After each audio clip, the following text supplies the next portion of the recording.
More showmanship than most everyone in show business. Everything she sings, says, or wears in public is provocative and exciting. She's a real original. Here is Cher.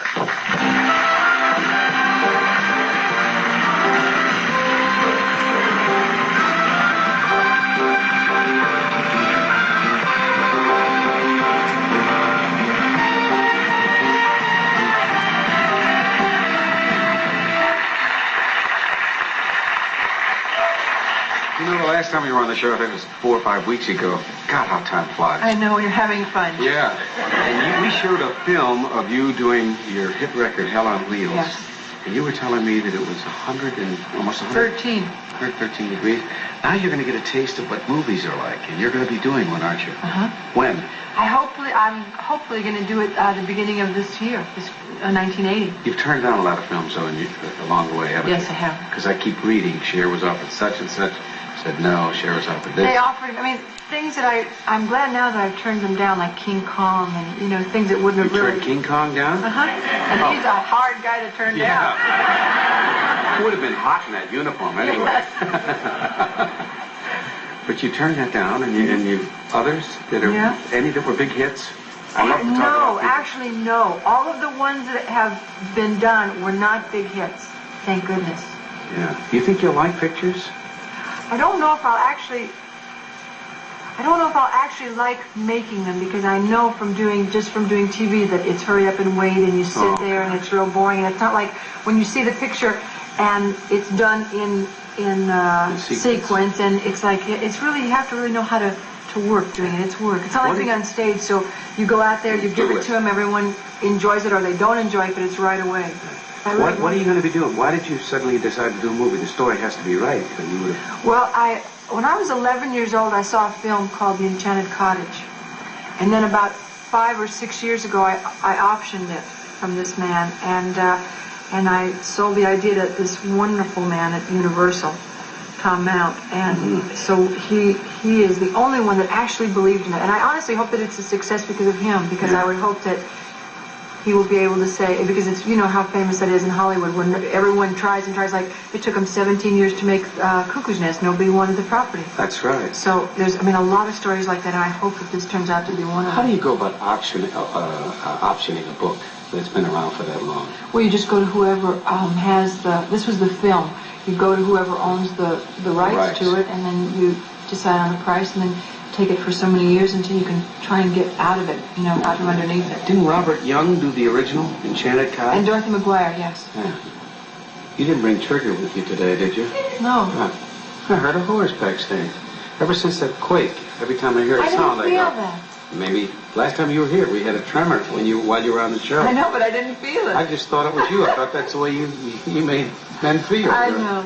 We had a great week with you when you co-hosted. Wasn't it wonderful? What kind of reaction did you get from that? I got absolutely wonderful, wonderful reaction. It's so nice for me to do this show. I get a chance to talk, because in between doing this show and a few others, actually there's only one other show that's good for me to do, and people hear me talk, and we just act normal. In between that, there are so many covers of Star that I have nothing to do with, and really kind of horrible stories that they're not really awful, but they're kind of trashy, and people kind of forget who I am. They get this idea of this crazy woman running around doing all kinds of bizarre stuff. Not that I don't do bizarre things. I just don't do everything, because otherwise I'd be in a home. Have you got a roller rink yet? No, I don't. There was talk about somebody that said you had a roller rink. No, the one out in the valley, which was kind of it's the one that I started. That's what we taped with you. Yes. And now they built that really nice one in Hollywood. But I think it's having difficulties. You know what I love to do in this business? I love takes. I love genuine takes that you get from people. You get the best and the funniest takes from just people. And when Elijah was on the show, we brought Mr. Rogers on the show, whom he adores, okay? And when kids see somebody that they've only seen on television, they look at you like you're from another planet. I know. And he just went... You know what the bizarre thing is? I know you're going to find this true. Your own children never think you're anything. That's true. I remember when Sonny and I were doing the Sonny and Cher show, and Chastity was in love with, well, at the time, she was so young, she called him Glenn Campbell, but it was Glenn Campbell. She was crazy about Glenn Campbell. and also Carol Burnett. And I took her one night to meet Carol Burnett. We were all filming at the same time, and it was like, oh, you're so wonderful. You have a TV show, and I'm going, Jess, you know, I mean, where did you go? You know. She's going, but it's not the same. She's so wonderful, and she's so, you know. And when they're a certain age, they're not at all impressed. And then suddenly, like in a day, they go to school and somebody says, hey, your mother is Cher. Or Jess has a lot of interesting, her friend, like this one girl came up and she said, you know, a lot of people hate your mother, but I don't. And she probably thought she was saying something wonderful, right? No, Jess told me about this one particular girl. They happen to be friends now, but Jess said, you know, if you... And she said something like, she said, you know, your mother sings a very strange song. She's telling men that she wants them to take her home in that new song, Take Me Home. Jess, he said, that doesn't mean that. Oh, you're so stupid. Then Jess said, you know, if you say another bad thing about my mother, I'm going to knock your teeth down your throat. And they became and then friends. You wonder where she got yes, that. No, I know where she got line, it. I'm going to punch her. Yes. Yeah. I read somewhere that you don't give a blank about clothes. And I left the blank. I know what it is. Yeah. But are you putting us all on, or do you really mean that you don't care about clothes? It's strange. Because you got all those wonderful Bob I'll tell you something, things. yes. Usually what I go around in are these jeans. I had another pair that were my favorites, and they got lost in the cleaners in New York, God. which killed me. I went to the cleaners and said, I'll give you $500 if you find my jeans. And I kept bothering him and bothering him. Finally, he said, lady, don't you think I'd like to make $500 for a lousy pair of jeans? He got $750 for them, I guarantee. He said, someone probably stole me. He said, because he said, jeans get stolen more than anything else when they're nice and broken in. I mean, it taken me 2 years to get them just where I wanted them, you know? What do you do to break them in? I just wear them. Now, do you... Now, I have heard, though, that people actually wash them while they're on their body and let them dry. Sometimes that's good. Kids do that, don't yeah, they? you wash them or put them on the end of a car and drive through the mud, and there's all kinds of different things. Kidding me. No. But I belong to a select group of people that only believe that you should pay $15 for your jeans, because these are the old-fashioned ones. Me and the president, they're the old-fashioned Levi Strauss button-up on the original kind. But about the clothes, I know that's a real interesting thing.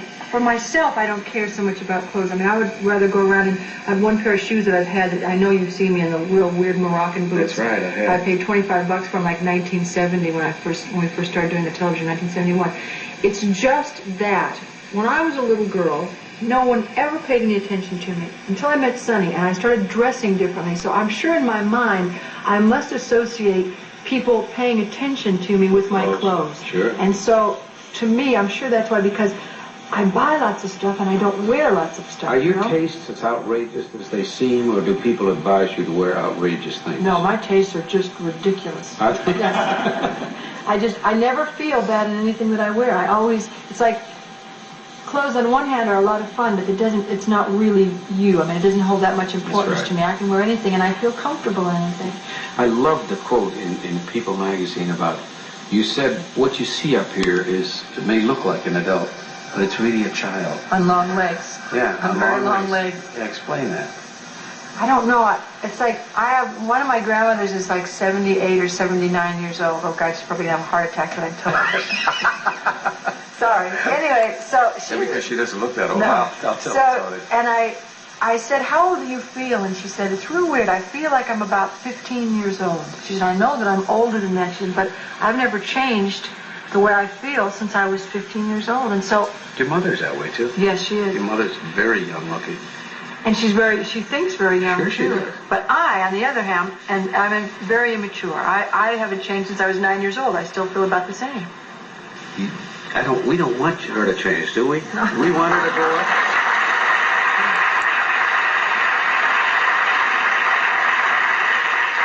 We have to pause for one of those messages, but when we come back, we're going to get Cher to sing for us, okay? Right at the...